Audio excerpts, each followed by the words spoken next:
بسم اللہ الرحمن الرحیم۔ السلام علیکم، میں ہوں ساجد گندل۔ آپ دیکھ رہے ہیں میرا آفیشیل یوٹیوب اور فیس بک چینل۔ عمران خان صاحب نے آج جی این این نیوز پر فریہ ادریس کو ایک انتہائی عام انٹرویو دیا ہے جس میں بڑے ہی خطرناک انکشافات کیے گئے ہیں۔ ڈاکٹر شہباز گل کو ننگا کر کے تشدد کا نشانہ بنایا گیا۔ مسٹر ایکس کی اس کیس میں کیسے انٹری ہوئی ہے، حالات اب کیسے کشیدگی کی طرف بڑھ رہے ہیں، عمران خان اور جنرل باجوہ کے جو تعلقات ہیں اس کے اندر کہاں پر دراڑیں آئی، یہ پوری تفصیلات ہیں جو اس ویڈیو میں آپ کے سامنے رکھنی ہے، اور امید کروں گا کہ آپ سماعت کرنے کے بعد ہمیشہ کی طرح اپنے قیمتی فیڈ بیک سے ضرور آگاہ کریں گے۔ ڈاکٹر شہباز گل سے گزشتہ روز یعنی 15 اگست کو تحریک انصاف کے 3 وفود نے اڈیالہ جیل میں ملاقات کرنی تھی، لیکن وہ ملاقات نہیں ہو سکی۔ اس کے اندر کون رکاوٹ بنا؟ اس میں جیل خانہ جات کے ایک عام فرد جو ہے ان کو ذمہ دار قرار دیا جاتا ہے، لیکن حامد میر نے ایک بڑا دعویٰ کیا ہے اور آئی جی پنجاب پولیس نے اس کو جھوٹا قرار دیا ہے۔ یہ دعویٰ آپ کے سامنے رکھنا ہے جس کا تعلق براہ راست مسٹر ایکس کے ساتھ ہے، یعنی ڈاکٹر شہباز گل جو ہے اس کو تشدد کا نشانہ بھی بنایا گیا ہے، لیکن اس کے ساتھ ہی اب اسلام آباد پولیس چاہتی ہے کہ پیمز کے اندر ان کا میڈیکل ٹیسٹ ہو اور جو رپورٹ ہے وہ عدالت کے اندر پیش کی جائے، لیکن ڈاکٹر شہباز گل نے وہ پیمز کی طرف یعنی اسلام آباد جانے سے انکار کر دیا ہے۔ تو راولپنڈی سے اسلام آباد جو ان کو منتقل کرنے کی کوشش تھی وہ ناکام ہوئی ہے۔ آخر وہ کیوں اسلام آباد جو ہے وہ نہیں جانا چاہتے تھے؟ حامد میر نے بتایا ہے کہ ایڈیشنل ہوم سیکرٹری پنجاب پر شہباز گل کو اسلام آباد نہ بھیجنے کے لیے دباؤ ڈالا گیا ہے۔ ایڈیشنل ہوم سیکرٹری پنجاب پر شہباز گل کو اسلام آباد نہ بھیجنے کے لیے آئی جی پنجاب کی جانب سے دباؤ ڈالا گیا ہے۔ آئی جی پنجاب نے ایڈیشنل ہوم سیکرٹری کو فون پر کہا کہ شہباز گل کی مدد کریں، مسٹر ایکس سے آرڈر مت لیں، یعنی جو ایڈیشنل جو حامد میر ہیں ان کے بقول، یعنی خود جو ہے چونکہ حامد میر آج کل ان آفیشیل ترجمان بھی ہیں تو وہ یہ انکشاف کر رہے ہیں کہ ایڈیشنل جو ہوم سیکرٹری ہیں وہ مسٹر ایکس سے ہدایات لے رہے ہیں، وہ آئی جی سے ہدایات نہیں لے رہے۔ اب یہاں جو ہے وہ ظاہر ہے وہ کہا گیا کہ یہ ساری جو چیزیں ہیں، سرکاری ذرائع کا یہ بھی کہنا ہے کہ شہباز گل کے طبی معائنے کے معاملے پر پنجاب حکومت کی ہدایت پر اڈیالہ جیل انتظامیہ اسلام آباد پولیس سے تعاون سے گریزاں ہے۔ ظاہر ہے وہ وہاں پر نہیں گئے۔ قانون کے تحت اسلام آباد پولیس نے شہباز گل کا طبی معائنہ کروانا ہے۔ بتایا جا رہا ہے کہ شہباز گل طبی معائنہ کے لیے اسلام آباد پولیس کے ساتھ جانے کو تیار نہیں ہے۔ شہباز گل کو طبی معائنے کے لیے اڈیالہ جیل سے پیمز ہاسپٹل منتقل کیا جانا تھا۔ آج شہباز گل سے ملاقات کے لیے تحریک انصاف کا وفد اڈیالہ جیل آیا تھا، تاہم انہیں ملاقات کی اجازت نہیں ملی۔ اب یہ اجازت نہ ملنا ظاہر ہے کوئی روک تو رہا ہے اس پورے معاملے کے اندر۔ عمر ایوب خان کا کہنا ہے کہ بدقسمتی سے جیل انتظامیہ نے شہباز گل سے ملاقات نہیں ہونے دی۔ شہباز گل کو طبی معائنے کے لیے اسپتال منتقل کیا جا رہا ہے۔ ہمیں خدشہ ہے کہ شہباز گل پر تشدد کیا گیا ہے۔ اب عامر ڈوگر نے کہا ہے کہ رانا ثناء اللہ کے حکم پر ہماری ملاقات نہیں ہونے دی گئی۔ تو ظاہر اڈیالہ جیل ہے، پنجاب حکومت کے انڈر ہے، لیکن جیل مینول کے اندر جو اسلام آباد سے قیدی ہوتے ہیں تو وہاں جو ہے وہ کافی معاملات کے اندر جو اسلام آباد پولیس ہوتی ہے، انتظامیہ ہوتی ہے، ان کی بھی چلتی ہے۔ تو دیکھتے ہیں اس پورے معاملے کے اندر کیا ہوتا ہے، لیکن سب سے جو خطرناک بات ہے وہ آج عمران خان صاحب نے جو انٹرویو دیا ہے اس کے اندر ایک تو ڈاکٹر شہباز گل کے حوالے سے انکشافات کیے گئے ہیں، لیکن اس کے ساتھ بھی کچھ اور بتایا گیا، لیکن میں یہ تھوڑی سی تفصیل آپ کے سامنے رکھتا ہوں۔ اب یہاں تھانے کے اندر آپ نے دیکھا جب شہباز گل کو گرفتار کیا گیا اور گاڑی ان کے شیشے توڑے گئے اور پھر ان کو باہر لایا گیا، اور بعد ازاں اطلاعات تھی اور جو وکیل صاحب ہیں انہوں نے بتایا فیصل چودھری کو۔ اب یہ عمران خان صاحب نے جو انٹرویو دیا ہے یہ ساری باتیں انتہائی اہمیت کی حامل ہے، اور پہلی مرتبہ کچھ باتیں جو ہے عمران خان صاحب نے پہلے اشارے کنائے میں کرتے ہوتے تھے لیکن اب انہوں نے کھل کر بھی کی ہیں۔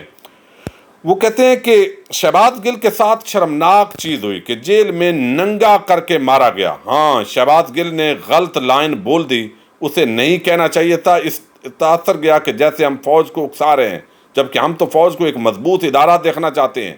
فضل الرحمان، نواز شریف، مریم اور ایاز صادق نے فوج کے بارے میں جو کہا اس پر کچھ بھی نہیں کیا گیا۔ تو ایک تو انہوں نے بتایا کہ جو ڈاکٹر شہباز گل ہیں ان کو ننگا کر کے تشدد کا نشانہ بنایا گیا ہے، اور انہوں نے عمران خان صاحب نے چونکہ گفتگو کرتے ہوئے جیل بول دیا، تو دراصل جیل نہیں، وہ تھانے کی حوالات کہنا چاہتے تھے، اور وہاں پر ان کو تشدد کا نشانہ بنایا گیا ہے۔ یہ کون سے پولیس افسران ہیں یا وہ کسی غیر ایجنسی سے تعلق رکھتے ہیں، یہ ساری چیزیں اب جو ہے پاکستانی عوام کے سامنے آنی چاہیے، چونکہ بہت ہی سنجیدہ معاملہ ہو گیا ہے۔ اور آج کا جو انکشاف ہے یہ ظاہر کرتا ہے کہ ڈاکٹر شہباز گل جیسے شخص کو اس طرح تشدد کا نشانہ بنانے سے کیا میسج ہے، یعنی سب کو، پی ٹی آئی کی اعلیٰ لیڈرشپ کو ڈرانا، جو ورکرز ہیں یا عام پاکستانی جو آزادانہ گفتگو کرتے ہیں ان کو یہ ڈرانے کی بہت بڑی کوشش ہے۔ حالانکہ نون لیگ کے مختلف لیڈرز نے اس سے سخت زبان استعمال کی، وہاں وہ اتنا بڑا مافیا ہے کہ کسی کو جرأت نہیں ہوتی، اور عام آدمی جو ہے اس طرح کے لوگوں کو کچلا جاتا ہے۔ اب وہ انہوں نے بتایا کہ ہمارے وکیل نے یہ تفصیلات بتائیں، شہباز گل کو انہوں نے جیل کے اندر ننگا کر کے مارا گیا، مجھے سن کر تکلیف ہوئی کہ یہ کس طرح کے حیوان ہیں۔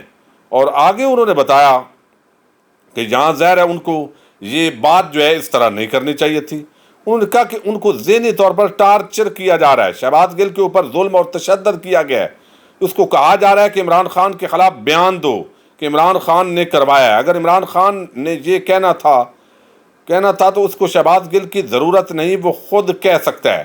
یہ بھی انہوں نے کہا ہے کہ مجھے کیا ضرورت ہے، میں خود کہہ دوں گا، آپ نے کیا کرنا ہے۔ پھر پوچھا گیا جنرل فیض کتنی بار عمران خان کو ملنے آیا، اس کو مار کے پوچھ رہے ہیں، ویسے ہی پوچھ لیں، سوچنے والی بات ہے۔ پوچھتے عمران خان کھانا کیا کھاتا ہے، انہوں نے کہا کہ جمہوری لوگ جمہوریت پر یقین کرتے ہیں، وہ ہمیشہ عوام کے پاس جاتے ہیں، بیرونی طاقتوں کو فون نہیں کرتے کہ آ کر بچا لو، جس طرح آصف زرداری نے اپنے سفیر حسین حقانی کے ذریعے امریکہ کو کہا کہ آرمی چیف سے بچاؤ۔ اسی طرح نواز شریف جو ہے کھٹمنڈو میں جو ہے وہ سری لنکا کے اندر چھپ چھپ کر بھارتی جو وزیر اعظم ہے ان سے ملتا تھا، اور جس کا اظہار ایک کتاب میں جو بھارتی رائٹر ہیں انہوں نے کیا کہ میری اس فوج سے جان چھڑاؤ۔ ہندوستان چونکہ امریکہ کے قریب ہے تو اس لیے وہ یہ ہوتے تھے۔ لیکن دو چیزیں باقی تو چلیں، چیف الیکشن کمشنر کے حوالے سے بھی انہوں نے کہا بزدل آدمی ہے، یہ اسٹیبلشمنٹ کے کہنے پر لگایا گیا تھا، لیکن انہوں نے کیا احتجاج بھی کریں گے، اپنی پرامن جو آواز ہے وہ پوری طرح ہم پھیلائیں گے۔ تو جب پوچھا گیا، سوال بڑے زبردست تھے اور بڑے دھیمے لہجے کے اندر بڑی ہوشیاری سے جو ہے وہ اینکر پرسن فریہ ادریس صاحبہ نے پوچھے ہیں، اور عمران خان صاحب نے بھی کھل کر یہ جو جواب ہے وہ دیا ہے۔ ایک تو کہا گیا جی اسٹیبلشمنٹ سے آپ کی کب بگڑی، تو انہوں نے بتایا جی دو معاملات ہیں۔ ایک تو یہ کہ پنجاب کے اندر جو عثمان بزدار ہیں ان کو ہٹانا چاہتے تھے، وہ کہتے تھے کہ یہ بندہ مناسب نہیں ہے، کوئی اور بندہ لے کر آئیں، لیکن اس کی جگہ پر علیم خان کو لگانا چاہتے تھے، یہ انہوں نے اشارہ کیا ہے۔ اور علیم خان کو ہم نہیں لگا سکتے تھے، انہوں نے کہا کیونکہ ان کے کچھ زمینوں کے معاملات تھے، اس لیے ان کو نہیں لگا سکتے تھے۔ اور میرا یہ موقف تھا کہ ہماری پارٹی کے مختلف گروپس ہیں، جیسے ترین گروپ ہے، شاہ محمود گروپ ہے، کوئی چھینا گروپ ہے، کوئی تیسرا چوتھا گروپ ہے، تو اگر عثمان بزدار کو ہٹائیں گے تو پھر بڑا مسئلہ پیدا ہو جائے گا، پارٹی ٹوٹ پھوٹ کا شکار ہوگی، آپس کے اندر یہ جھگڑنے لگ جائیں گے۔ تو یہ بات جو ہے وہ میرا اس نقطے پر بھی ظاہر اختلاف تھا۔ دوسرا جو ہے وہ جنرل فیض حمید کو چونکہ امریکنز نکل رہے تھے، اور میں یہ سمجھ رہا تھا کہ ایک شخص جو ہے وہ مسلسل جس طرح سیکیورٹی کے معاملات ڈیل کرتا رہا ہے، اس خاص موقع پر اس کو نہیں ہٹنا چاہیے، لیکن ان کو ہٹا دیا گیا۔ اور آرمی چیف جو ہے وہ ظاہر ہے مجھے انہوں نے کہا کہ اس کو ہٹانا ہے، یہ آرمی چیف کے لیے کوالیفائی کریں گے، اور اس معاملے پر جو ہے وہ اختلاف ہوا، اور ظاہر ہے وہ ہم نے کر لیا۔ لیکن آرمی چیف سے انہوں نے کہا کہ اب کوئی آپ کا رابطہ ہے، تو انہوں نے کہا رابطہ اپوزیشن لیڈر کا ہونا ہی نہیں چاہیے، حکومت سے ریلیٹڈ ہے۔ برطانیہ کے اندر، جمہوری دنیا کے اندر یہی ہوتا ہے، یہ تماشا یا ہوتا ہے پاکستان کے اندر کہ اپوزیشن جو ہے وہ آرمی چیف سے مل رہی ہوتی ہے۔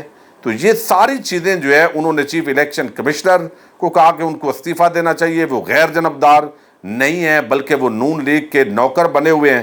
تو اس طرح کی گفتگو انہوں نے کی کہ ان کو استعفیٰ دے دینا چاہیے، الیکشن کمیشن کے تحت موجودہ جو ہے وہ الیکشن نہیں ہو سکتے۔ اس کے ساتھ ہی انہوں نے بتایا کہ آئینی اور جمہوری انداز کے اندر یہ حکومت نہیں ہماری گرائی گئی، بلکہ ایک سازش کے ذریعے، اور جن کے ذمہ تھا کہ وہ اس سازش کو روکتے۔ انہوں نے کہا ہمارا اسٹیبلشمنٹ سے گلہ یہ ہے کہ ان کو یہ جو ہے وہ روکنا چاہیے تھا۔ پھر انہوں نے سوال کیا کہ پھر آپ جو ہے وہ سمجھتے ہیں کہ لوکل اسٹیبلشمنٹ بھی آپ کو ہٹانے کے اندر لگی ہوئی تھی. تو اس پر انہوں نے بڑے طریقے کے ساتھ کہا کہ جی یہی بات کرنے کے لیے اور انویسٹیگیشن کے لیے تو ہم نے سپریم کورٹ آف پاکستان کو لکھا تھا، لیکن سپریم کورٹ آف پاکستان نے یہ نہیں کیا. Army chief general Qamar Javed Bajwa کی ایکسٹینشن کے حوالے سے بھی جو ہے وہ سوال انہوں نے کیا، لیکن عمران خان صاحب نے اس پر اپنا جو رد عمل ہے وہ ظاہر نہیں کیا. انہوں نے یہ ہولڈ کر لیا ہے، لیکن انہوں نے کہا یہ جو حکومت ہوگی وہ فیصلہ کرے گی، دیکھتے ہیں کیا ہوتا ہے. تو ڈاکٹر شہباز گل پر تشدد کرنا اور ننگے کر کے تشدد کرنا یہ غیر انسانی بھی ہے، غیر آئینی بھی ہے، غیر قانونی بھی ہے. تو آخر عمران خان کے خلاف وعدہ معاف گواہ بنانے کی خاطر اور پھر آگے جو ڈرائیور ہے اس کو پکڑ کر اور اس کے سالے کو پکڑ کر اس طرح کی گفتگو اور بیان بازی لینا، یہ میں سمجھتا ہوں کہ یہ جمہوریت نہیں ہے، یہ سول مارشل لا اور ایک بدماشی کا جو نظام ہے وہ قائم کرنے کی کوشش ہے.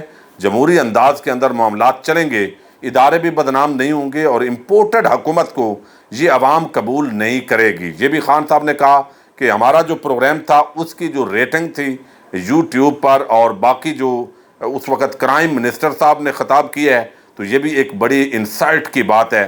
تو بہرحال ایک طرف آپ دیکھیے جشن آزادی کو جس طرح ایک کنجر خانہ بنایا گیا، اور پھر ہم نے دیکھا کہ فضل الرحمان یعنی وہ کتنا کہتے ہیں 50 لاکھ علماء کے استاذ کے بیٹے وہ لائیو وہ سارا جو رقص ہے، وہ جو مجرا ہے، وہ اس کو دیکھ رہے تھے.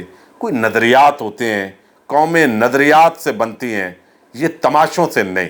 اور پاکستان کو جس طرح سیکولر سٹیٹ کی طرف دھکیلنے کی کوشش کی جا رہی ہے، یہ ایک اور امپورٹڈ ایجنڈا ہے. بہرحال پاکستانی قوم جو ہے وہ تمام چیزیں دیکھ رہی ہے. اجازت دیجیے گا، اللہ حافظ.